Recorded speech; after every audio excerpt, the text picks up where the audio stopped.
प्रभु वैकुंठ निवासी शेष।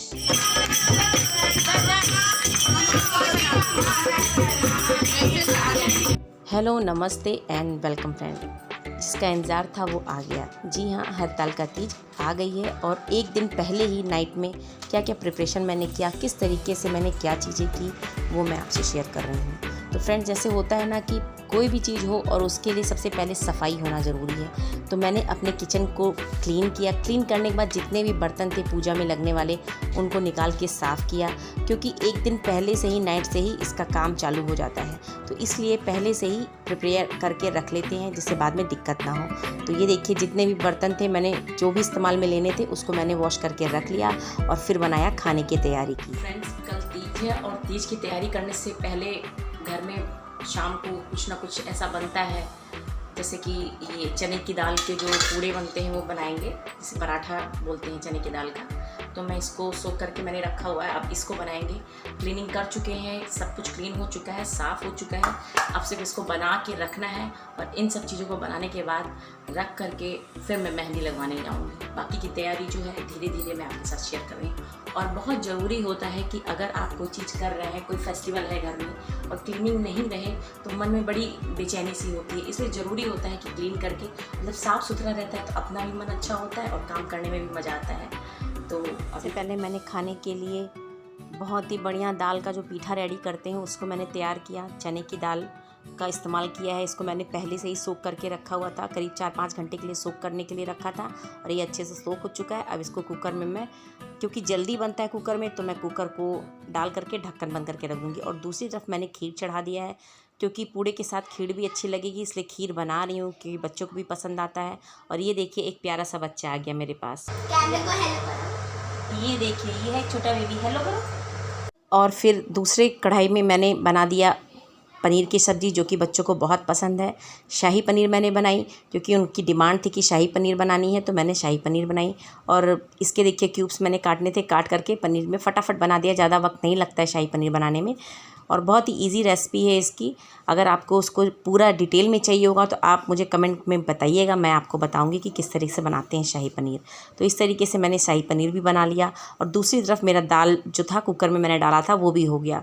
ये देखिए, और इसको बहुत ही ईजी है कि इसको पीसने की ज़रूरत नहीं है, इसको मिक्सी में ग्राइंड करने की ज़रूरत नहीं है। इसको मैंने कलछुल से ही अच्छे से बीट कर लिया है। और दूसरी तरफ ये देखिए, मेरी ग्रेवी तैयार है। अब इसमें मुझे पनीर डालना है, क्योंकि ऑयल ऊपर नज़र आ रहा है। तो इस तरीके से मसाला जो है ग्रेवी का बिल्कुल अच्छी तरीके से पक चुका है और मैं इसमें पनीर मैं डाल दी हूँ। तो ये देखिए, मेरी जो है शाही पनीर की रेसिपी रेडी है। और आप इसको जितना थिक करना चाहें थिक कर सकते हैं, ये आपके ऊपर डिपेंड करता है। हालांकि इसको पूड़े के साथ खाना है, तो इसलिए मैं इसको इसी तरीके से रख रही हूँ। तो ये देखिए, ये शाही पनीर की रेसिपी है, बहुत ही टेस्टी लगती है। इसको ज़रूर ट्राई करिएगा और फेस्टिव सीज़न में तो ज़रूर बनाइएगा, क्योंकि मैंने इसमें अनियन का भी यूज़ नहीं किया है, ना इसमें गार्लिक है ना ही अनियन है। ये नॉर्मल, क्योंकि भगवान को भोग लगेगा। और ये है खीर चावल की और ये मेरा पीठा रेडी है। अब मैं फटाफट अपने पीठे को रेडी कर रही हूँ आटे में। आटे का जो भी डो तैयार होगा वो बहुत ज़्यादा टाइट नहीं होगा, लूज़ होगा, तभी पीठा भरा जाता है, नहीं तो पीठा जो होता है फूट जाता है और अच्छे से भरता भी नहीं है। तो ये देखिए, इसको फटाफट मैंने बेला और मेरा जो है भोग तैयार हो गया। मैंने अपने कान्हा जी को भोग लगाया और क्योंकि इसको जल्दी ही ख़त्म करना था, इसकी तैयारी मुझे करनी थी, तो मैंने अब सब बच्चों को भी खाना खिलाया और ख़ुद भी खाया और उसके बाद मेहंदी के लगाने के लिए मैं गई। तो इस तरीके से मैंने क्या किया, अपना जो नाइट का टाइम था उसको इसी तरह से निकाला। और दूसरी तरफ मैंने अपनी बाकी की तैयारियां जो होती हैं, क्योंकि मुझे अगले दिन क्या पहनना है, किस तरीके से रहना है, उसकी भी तैयारी मुझे ही करनी है। और जब आप घर में अकेले होते हैं तो ये आपकी रिस्पॉन्सिबिलिटी बनती है कि आप सारे काम को प्रिपेयर वे में करें, तभी आपका काम परफेक्ट होगा। तो ये देखिए, ये मेरी तैयारियां थी। ये मेरी चूड़ियाँ वूड़ियाँ मैं पहले ही लेके आ गई थी और बाकी की ज्वेलरी जो हमें पहननी है वो मैंने पहले ही निकाल के रख ली, जिससे बाद में मुझे प्रॉब्लम ना हो। तो ये देखिए, मेरी माँ ने मुझे साड़ियाँ दी थी, तो उसी की मैचिंग की मैं चूड़ी लेके आ गई हूँ। तो इसको मैं पहन के रेडी होंगी। तो ये देखिए, 3:45 हो चुके हैं, 3:45 हो रहा है समथिंग, और मैं नहा के आ चुकी हूँ, क्योंकि आज जल्दी ही तीसरा स्नान भी ख़त्म कर लेना था।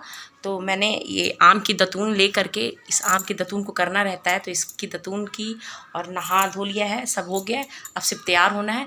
तैयार होने के बाद मैं अपना लुक दिखाती हूँ। ये है मेरी मेहंदी।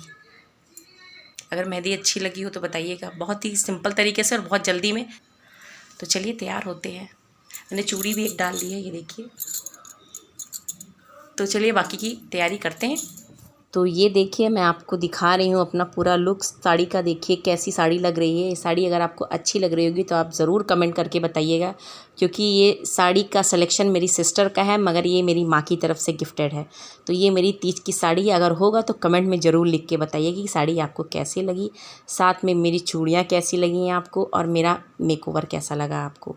ये सारी चीज़ें आप ज़रूर बताइएगा। इस साड़ी की खासियत ये है कि ये देखने में हैवी है पर पहनने में बहुत हल्की। इसका आंचल देखिए बहुत ही अच्छा लग रहा है, बिल्कुल ब्लाउज़ से मैचिंग कर रहा है। ये बहुत ही अच्छी और कंफर्टेबल साड़ी थी, मुझे बहुत अच्छी लगी, मुझे बहुत ही अच्छी लगी। रियली मैं बता रही हूँ, ऐसा नहीं है कि मुझे मम्मी ने दिया इसलिए बहुत अच्छी लग रही है, बाकी इसको पहनने से भी काफ़ी कंफर्टेबल फील हो रहा है। गर्मी बहुत हो रही है, प्यास भी लग रही है, मगर चलिए निपटाना है।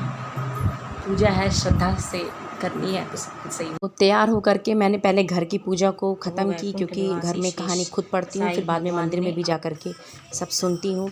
तो ये देखिए मंदिर में भजन कीर्तन चालू हो चुका था। मेरे लिए सौभाग्य की बात है कि मेरे घर के बगल में ही हरदेव बाबा का मंदिर है। मैं वहाँ चली जाती हूँ, सब कुछ वहाँ हो जाता है। वहाँ पंडित जी कथा भी सुनाते हैं। और एकाग्र मन से स्मरण किया। बोलो मापति महादेव की जय। के प्रभाव से तुमने मेरा अर्धासन प्राप्त किया है। तुम मेरी कथा समाप्ति के बाद लोगों ने भजन कीर्तन किया, बहुत ही अच्छा लगा।